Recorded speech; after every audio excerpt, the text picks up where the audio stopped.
New نے غلطی سے اپنے انگوٹھے سے آئینے کو چھوا اور اگلے لمحے ہی ایک دھاتی مائع کی لہر اس کے جسم پر چڑھنا شروع ہو گئی۔ جیسے ہی وہ اس صورتحال پر شاکڈ ہوا، مائع اس کے جسم کو ڈھانپنے لگا۔ نیو کی حالت دھیما دھیما غائب ہو گئی، اور جب وہ دوبارہ ہوش میں آیا، وہ ایک جمی ہوئی مائع میں ڈوبا ہوا تھا اور اس کے جسم میں مختلف قسم کی پائپیں لگی چکی تھیں۔ نیو کو یہ نہیں پتہ تھا کہ جو دنیا وہ دیکھ رہا ہے، وہاں ہزاروں انسانوں کے جسم سے نکلنے والی برقی لہریں ان کے جسم کو توانائی کے طور پر استعمال کر رہی ہے۔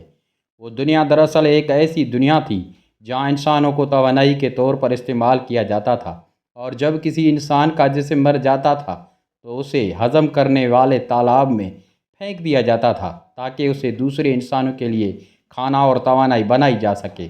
اس کے جسم کی حالت میں بگڑتے ہوئے نیو کا جسم آہستہ آہستہ دوبارہ زندہ ہونے لگا، اور ایک دن جب وہ دوبارہ بیدار ہوا تو اس نے اپنی حالت کو نئے سرے سے دیکھا۔